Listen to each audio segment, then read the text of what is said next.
उस वक्त के जो क्रिमिनल्स होते थे जिन्होंने मस्जिद तोड़ी, आज वो इस वक्त के फ्रीडम फाइटर्स हैं, स्वतंत्रता संग्रामी हैं।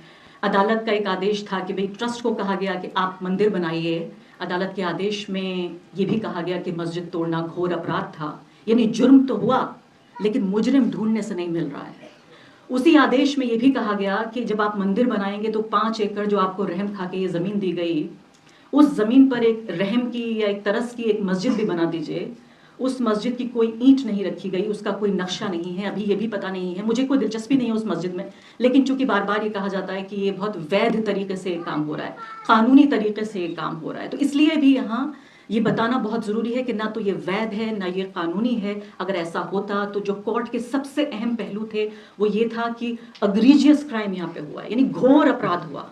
तो अपराध हुआ, अपराधी नहीं मिल रहा है। मंदिर बनाना था तो मस्जिद भी बनानी थी, लेकिन मंदिर बनाने को लेकर देश का एक ऐसा नेता जिसको 140 करोड़ लोगों ने चुनकर भेजा, वो नेता अपने को सिर्फ एक धर्म का नेता मानकर और जानकर बहुत खुशी से वो घूम रहा है, वो कर रहा है जो उसको करना है, सिवाय उसके कि जो उसका काम है। बहुत बहुत शुक्रिया मुझे यहाँ बुलाने के लिए, आमंत्रित करने के लिए। सबसे पहले आपका जयशंकर जी, मैं कहना तो ये चाहती हूँ कि बहुत देर कर दी मेहरबान आते आते, सिर्फ 2 महीने पहले आप आए, लेकिन मैं कह ये सकती हूँ कि देर आए दुरुस्त आए।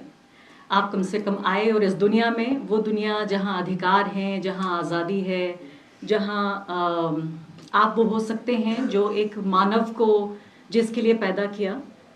Welcome to this world and welcome to our world. इस कमरे को मैं देख रही थी और एक पत्रकार, एक भारतीय नागरिक के तौर पर पिछले काफ़ी दिनों से, जब से ये पूरे कार्यक्रम चल रहे हैं, आपकी तरह मैं भी काफ़ी फिक्रमंद हूँ।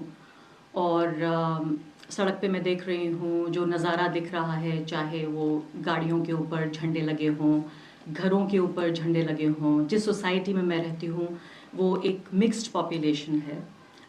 तकरीबन कमोबेश उतनी ही आबादी वहाँ हिंदू, मुसलमान और सिख ईसाइयों की है जितनी आबादी यहाँ देश में है, लेकिन उसके बावजूद भी झंडे लगे हैं मेरी सोसाइटी में भी। यानी मैं जहाँ से होकर गुजर कर अभी आई हूँ, वो झंडा ऐसा नहीं लगा कि सोसाइटी पे लगा है, ऐसा लगा कि मेरे सीने पे भगवा झंडा लगा दिया गया है। ये वो जगह है, ये वो देश है जहाँ मेरे पिता, उनके पिता, उनके पिता, उनके पिता, और बहुत दूर तक अगर जाएं तो फिर बाबर की औलाद तक, हम सब लोग यहाँ पले बढ़े और इस देश को अपना कहा। मेरे पिता 1947 में जब देश का बंटवारा हो रहा था और उनके नाम पर, उनके धर्म के नाम पर जब एक देश बनाया जा रहा था, तब उन्होंने ये सोचा और ये जाना कि उनके लिए वो देश, और उनके लिए नहीं बल्कि उनकी जो फ्यूचर जनरेशन्स हैं, जो उनकी भविष्य की नस्लें हैं, यानी मेरे लिए और मेरी नस्लों के लिए, कि उन्हें जिन्ना का पाकिस्तान नहीं, उन्हें गांधी का हिंदुस्तान ज़्यादा सेफ लगा। और आज जब मैं सोचती हूँ कि ये सब जो हो रहा है देश में, उनकी आत्मा को 2 साल पहले वो गुजर गए, और उनकी आत्मा को कितनी तकलीफ पहुँच रही होगी कि भारत के संविधान की और भारत के लोकतंत्र की, और भारत जिस पूरी नींव पर आधारित ये देश बनाया गया, यानी सोचिए कि वही 47-48 का वक्त है जब इजराइल भी बना और पाकिस्तान भी बना। एक यहूदी धर्म के नाम पर देश बनाया गया और एक इस्लाम धर्म के नाम पर देश बनाया गया। तब भारत जैसा एक ऐसा देश जो गरीबों का देश था, जो ऐसे लोगों का देश था, जो अनपढ़ों का देश था। हमारे पास कुछ नहीं था, लेकिन हमारे पास मूल्य थे, और मूल्यों से भी ज़्यादा हमारे पास हिम्मत थी ये तय करने की कि हम अपने देश को एक धर्म की पहचान नहीं देंगे।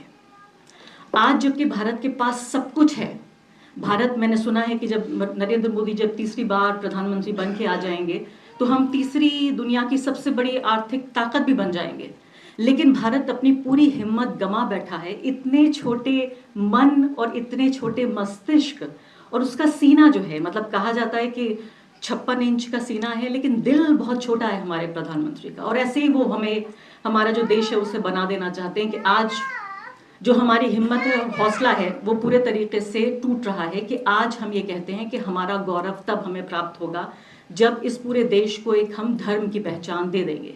तो सड़कों पर जब ये हालत हो, सोसाइटीज़ में ये हो रहा हो, स्कूलों में बच्चे, संविधान की पढ़ाई नहीं हो रही है, लोकतंत्र की चर्चा नहीं हो रही, उनके भविष्य की बात नहीं हो रही है, टीचर्स नाच रहे हैं और उनके पीछे दर्जनों बच्चे नाच रहे हैं, एक टीचर आगे नाच रही हैं और पीछे दर्जनों बच्चे नाच रहे हैं, भक्ति गान हो रहे हैं।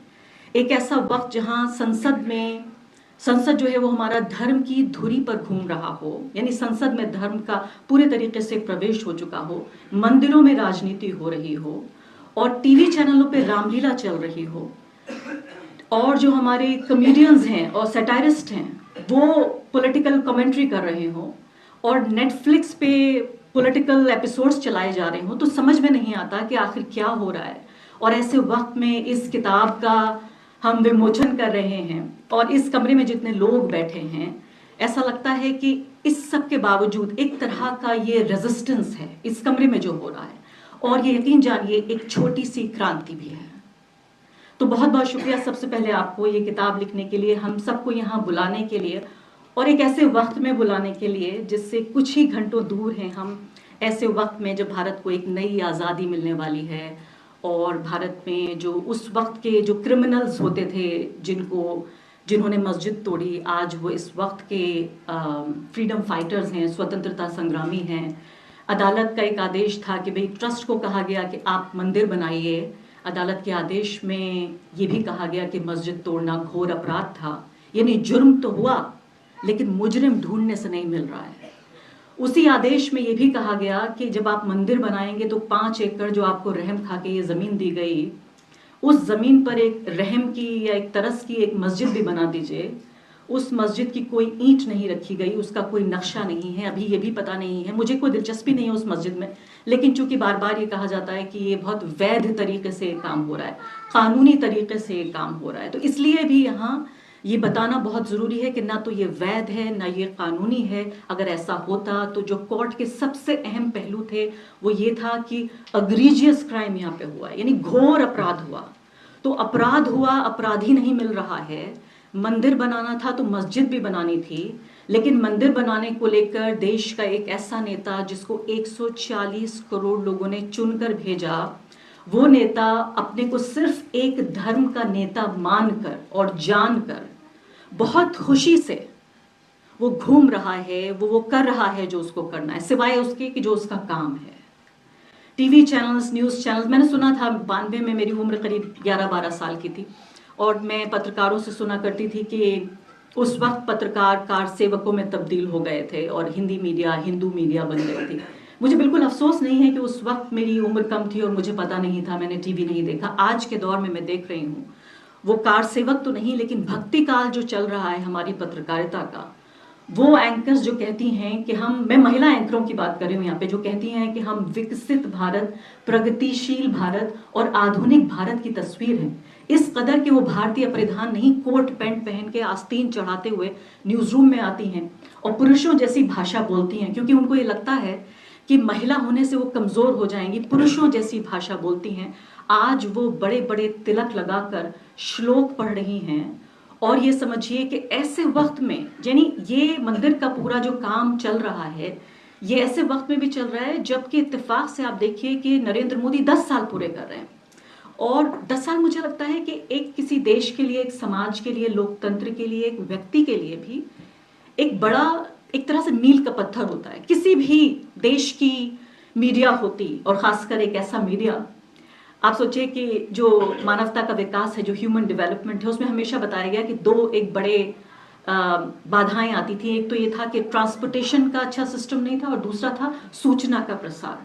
आज हमारे पास दोनों है, लेकिन ट्रांसपोर्टेशन तो चलिए दूर की बात है, तमाम तरह की ट्रेनें और सब चल रही हैं, लेकिन सूचना का जो पूरा ये धंधा है, हमारा जो कारोबार है, इसमें हजारों लाखों पत्रकार काम ये नहीं कर रहे हैं कि लोगों तक सूचना पहुंचाएं।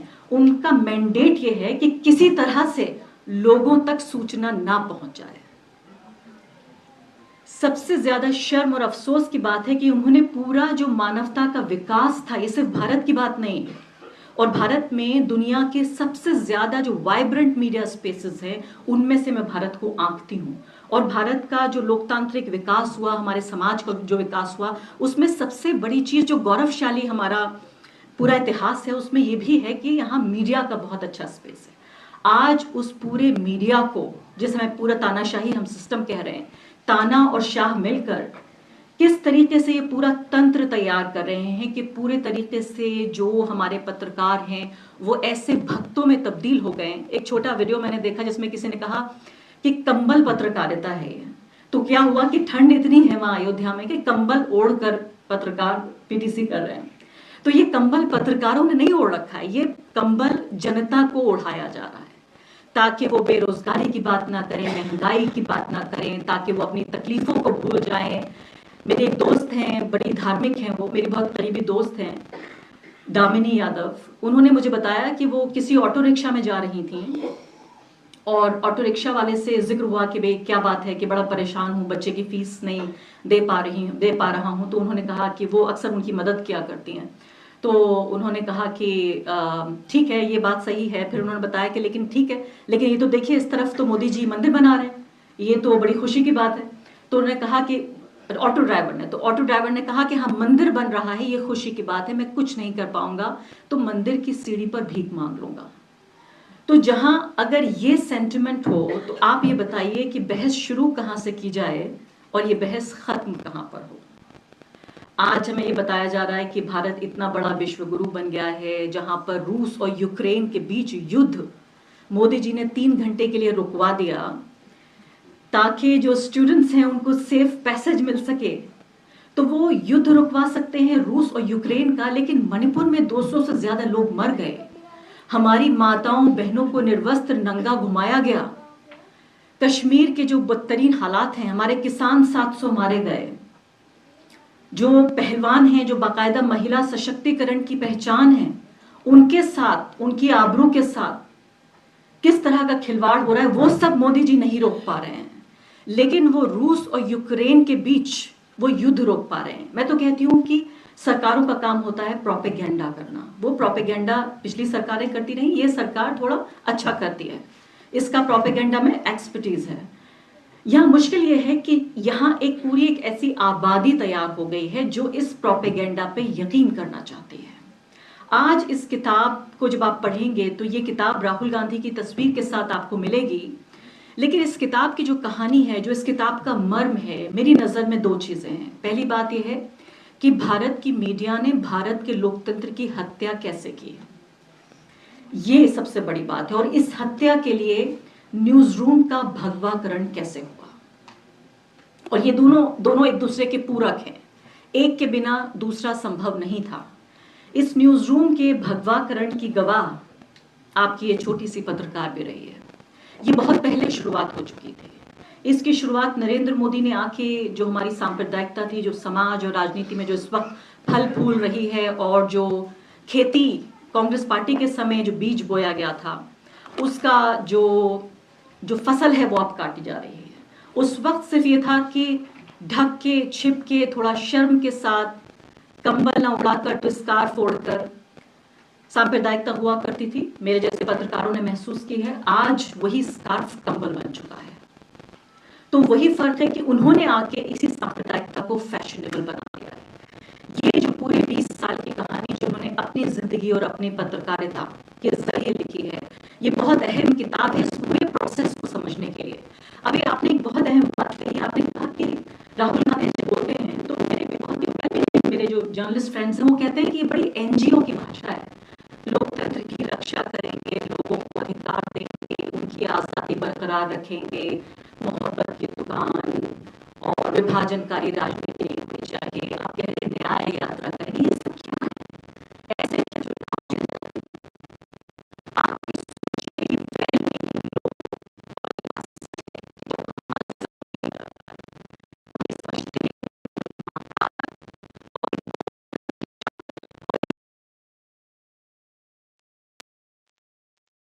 आदमी हो, वही आदमी देश को चला सकता है। और अगर आप इंसान के तौर पे बहुत अच्छे हैं तो आप नालायक हैं, आप इस लायक नहीं है कि आपके हाथ में बागडोर सब दे दी जाए। मैं अभी 24 घंटे पहले ही केरल से लौटी हूँ और इत्तेफाक से मैं कैलीकट गई थी, तो थोड़ा और दूर निकल गई, वायनाड तक चली गई, राहुल गांधी की कंस्टिट्यूएंसी में होके आई। कोई ऐसा दुकानदार बाकी नहीं है जिसके पास एक राहुल गांधी की कहानी ना हो, कि राहुल गांधी आए, यहाँ बैठे, उन्होंने चाय पी, उन्होंने बातचीत की, और ये खबर आप में से कुछ लोग जानते हैं, मैं नहीं जानती थी। मैंने आज तक किसी अखबार में और मैंने कभी किसी टीवी चैनल पे ये खबर नहीं देखी कि राहुल गांधी अपनी कंस्टिट्यूएंसी में हर पहले मतलब ये सोचिए 5-6 हफ्ते में मुझे पता चला कि वो वहां जाते हैं और लोगों से बातचीत करते हैं। तो ऐसा व्यक्ति एक तरफ ऐसा व्यक्ति है कि अपनी माँ से मिलने जाता है तो कैमरा लेके जाता है, दूसरी तरफ एक ऐसा व्यक्ति है जो खुद की पॉलिटिकल एक्टिविटी जिसको उसको पब्लिसाइज करना चाहिए वो उसको पब्लिसाइज नहीं कर रहा है। तो एक तरफ इतना अक्लमंद व्यक्ति और दूसरी तरफ इतना बेवकूफ। तो जिस शातिर और मक्कार और बेजमीर नेता की तलाश है इस देश को, उन लोगों को भी जो वेल मीनिंग लोग हैं, जो कम्युनल नहीं है, जो फाशिस्ट नहीं है, अगर वो ये कहते हैं कि ये व्यक्ति इस लायक नहीं है, लेकिन मैं आपको आज ये बताना चाहती हूं भारत में ऐसे करोड़ों लोग हैं जिनकी आज भारत में ये आस्था अभी भी बनी हुई है कि यहां एक ऐसा नेता है जो भारत को दोबारा एक लोकतंत्र और धर्मनिरपेक्षता उदारता के रास्ते पर ले जाना चाहता है। और एक दिन हो सकता है इस व्यक्ति के हाथ बागडोर आ जाए, इसलिए उनको एक साहस है, एक भरोसा है। एक पॉलिटिकल जर्नलिस्ट होने के नाते मैं ऑब्जेक्टिवली रिपोर्ट करती हूँ और मुझसे ज्यादा बुरा कांग्रेस पार्टी का कोई क्रिटिक नहीं है, लेकिन एक भारतीय नागरिक के तौर पर, एक वोटर के तौर पर, और जिस तरह से देखिए राहुल गांधी के पास 2 ऑप्शंस हो सकते थे। एक ऑप्शन ये भी हो सकता था जिसका भी इन्होंने जिक्र किया हमारे मुझसे पहले वक्ता ने, राजू जी ने, कि एक कंपेटिटिव कम्युनलिज्म का रास्ता, जिसको कुछ लोग प्यार से सॉफ्ट हिंदुत्व भी कहते हैं, वो रास्ता भी उनके पास था। और मैं जानती हूं कि कांग्रेस पार्टी के अंदर भी इतनी कीचड़ है कि बहुत सारे कमल खिले हुए हैं और ये सांप्रदायिकता की कीचड़ है। और बहुत सारे लोग, जैसे अभी भी मुझसे पहले वक्ता ने कहा कि कांग्रेस पार्टी अलग है और राहुल गांधी अलग है, मुझे लगता है बिल्कुल उन्होंने एक तरह से तीर सही निशाने पे लगा है। कांग्रेस पार्टी के अंदर ही उनके बड़े से सारे बड़े नेताओं में से ज्यादातर लोग कांग्रेस पार्टी की आइडियोलॉजी पे और राहुल गांधी जो कहते हैं उनका पीठ पीछे वो खुद मजाक उड़ाते हैं। आप यकीन जानिए, जिस दिन राहुल गांधी की विचारधारा, राहुल गांधी जो करना चाहते हैं, अगर कांग्रेस पार्टी के लोग ही, सिर्फ उनके नेता, सिर्फ उनके कार्यकर्ता, सिर्फ उनका काडर इस बात में विश्वास करे, वोटर भूल जाइए, एक दिन अगर वो ये मना लें अपने नेताओं को, अपने काडर, अपने कार्यकर्ताओं को कि जो मैं कह रहा हूं उसे सिर्फ लोगों तक पहुंचा दीजिए, कांग्रेस पार्टी कामयाब हो जाएगी। इसका छोटा सा उदाहरण मैं आपको देना चाहती हूं। मध्य प्रदेश, राजस्थान, अभी जो इलेक्शंस हुए हैं, आपको याद होगा कास्ट सेंसस की बहुत चर्चा हुई थी। आप जमीन पे जब जाइए, ना आपको राजस्थान में, ना मध्य प्रदेश में, ना आपको छत्तीसगढ़ में कांग्रेस पार्टी के जमीनी नेताओं ने किसी वोटर से जाके ये नहीं कहा कि अगर हम चुन के आ गए तो हम कास्ट सेंसस कराएंगे। इतना विश्वास है उनका राहुल गांधी में। तो मुझे लगता है एक नजरिए से बिल्कुल नाकाम है राहुल गांधी। वो ये कि अपनी ही पार्टी के लोगों को वो ये नहीं बता पा रहे हैं कि उनकी विचारधारा क्या है, उन्हें नहीं मन पा रहे। तो अगर कांग्रेस पार्टी के नेताओं का कांग्रेस की जो फाउंडिंग प्रिंसिपल्स है, जो बुनियादी सिद्धांत हैं, और जो उनकी पार्टी का सबसे बड़ा नेता जो कह रहा है, अगर उनके कार्यकर्ता, उनके नेताओं का ही विश्वास नहीं है, तो आप बताइए आम लोगों का क्या विश्वास होगा।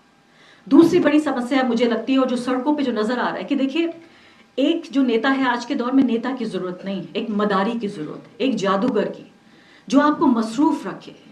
आपने देखा होगा जादूगर, आपको जादू के जब शो खत्म हो जाता है तो आपको सब कुछ समझ में आ जाता है, लेकिन उसके बावजूद भी आप पूरा शो देखते हैं। जैसे एक तरफ आप देखेंगे कि लड़कियां नाच रही हैं, दूसरी तरफ आप देखेंगे वो सर्कस घूम रहे हैं, तीसरी तरफ आप देखेंगे म्यूजिक चल रहा है, बड़ा चमाचम है और इतना मनोरंजन है। और वही बात है कि पिछले 10 साल में किसी भी चीज की कमी हुई हो, लेकिन एक चीज की कमी नहीं हुई, वो था मनोरंजन। इतना मनोरंजित रखा गया है दर्शक को या वोटर को या नागरिक को कि उसको लगता है कि उसे कुछ काम मिल गया है। अब जैसे नया काम मिल गया है, झंडा लगाइए। RWS को काम मिल गया, बिल्कुल बेरोजगार लोग, यानी समझिए रिटायर्ड लोग जिनके पास कोई काम नहीं था, पेंशन मिल रही है। पेंशन कौन सी मिल रही है? जो कांग्रेस पार्टी की सरकारों ने जिस पेंशन की घोषणा की, जिसको बीजेपी ने वापस ले लिया, उस पेंशन के बल पर जो RWS हैं वो कह रहे हैं सब लोग एक दीप जलाइए। तो ये जो काम है, ये जो मनोरंजन है, जो एंटरटेनमेंट, ये विद्या बालन के जो शब्द हैं, वो उसकी कमी नहीं है यहाँ पर, तो बिजी रखते हैं। कांग्रेस पार्टी की प्रॉब्लम ये है कि वो उनके पास मनोरंजन नहीं है और दर्शक और नागरिक वोटर बोर हो जाता है।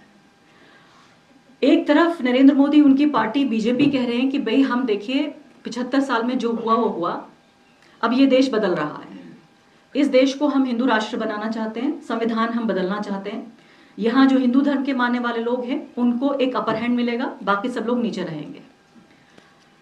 और उसका जवाब क्या है? तो ये बड़ा आकर्षक, एक बड़ा अट्रैक्टिव आइडिया है। भाई आपको बिना कुछ किए, अगर सिर्फ इसलिए कि आप जिस धर्म में पैदा हुए थे, आप अपने पड़ोसी से, चाहे आप सब्जी बेचते हो, चाहे आप एक छात्र हो, चाहे आप पत्रकार हो, चाहे आप बेरोजगार हो, अगर आपको अच्छा और बेहतर होने की इजाजत मिल रही है और आपको डंडे के बल पे ये सब करने की अनुमति मिल रही है, तो आपको अच्छा लगेगा। एक तरफ ये अट्रैक्टिव आइडिया है कि देखिए 75 साल में जो नहीं हुआ वो अब होगा। दूसरी तरफ कांग्रेस पार्टी क्या कह रही है? दूसरी तरफ कांग्रेस पार्टी ये कहती है हम आपको वही पुराना देश देंगे जो 75 साल से चल रहा है। तो गरीब हिंदू, गरीब आदमी क्या सोच रहा है? वो सोचता है कि भाई देखिए मेरे लिए, मेरे बाप के लिए, मेरे दादा के लिए, मैं भी गरीब हूं, मेरे बाप भी गरीब थे, मेरे दादा भी गरीब थे, उनके पिता भी गरीब थे, कम से कम मेरा बेटा तो अमीर हो जाएगा। तो आप वही पुराना घिसा पिटा मॉडल बेचना चाहते हैं जो 75 साल से काम नहीं कर रहा है। यहां भरपूर मनोरंजन के साथ, पूरे पैकेज के साथ आपको एक पॉलिटिकल पार्टी ये कह रही है कि आपको एक नया देश देंगे। तो फिर क्या सोचता है वोटर? वोटर कहता है कि एयरटेल काम नहीं करा मेरे लिए, मैं वोडाफोन का कनेक्शन लूंगा। यहां हमें, हमारे समाज को, इस ऑपोजिशन पार्टी को, मेरे जैसे पत्रकारों को भी, we need a new language. अगर हमें इस देश को बचाना है, संभालने संवारने की तो दिन बहुत दूर है, अभी मैं तो कह रही हूं सिर्फ बचाना है इस संविधान को, इस देश को। We need a new language, a new vocabulary. हमें एक नई शब्दावली चाहिए। बात वही करनी है। देखिए इंसानियत के उसूल नहीं बदल जाएंगे। आपको ये बताना पड़ेगा एक हिंदू को कि जो धर्मनिरपेक्षता है वो मुसलमान की भलाई के लिए नहीं है, आपकी भलाई के लिए है। आप बेहतर जिंदगी जिएंगे, आप ज्यादा शांतिपूर्ण जीवन जिएंगे, आपकी नस्लों के लिए अच्छा है। एक उदारवादी जीवन आपके लिए अच्छा है। भारत में लोकतंत्र नेताओं के लिए नहीं, आपके लिए अच्छा है। संविधान आपके लिए जरूरी है। एक दलित नागरिक को कभी भी ये बताने की जरूरत नहीं पड़ती है कि संविधान उसके लिए कितना अहम है, क्योंकि वो समझता है कि उसके अस्तित्व के केंद्र में यह संविधान है। लेकिन एक अपर कास्ट को यह समझा दिया गया है कि संविधान में दी गई जो बराबरी है और जो आजादी है उसके लिए नुकसानदेह है। मैं ये नहीं कह रही हूं कि भारत के मुसलमान खास तौर पे बहुत ज्यादा धर्मनिरपेक्ष हैं और इसीलिए वो बहुत भले हैं। धर्मनिरपेक्षता माइनॉरिटी के लिए, बराबरी के लिए एक तरह की गारंटी है, एक तरह की राहत है, और इसलिए उसे लगता है कि उसके अस्तित्व के लिए अहम है।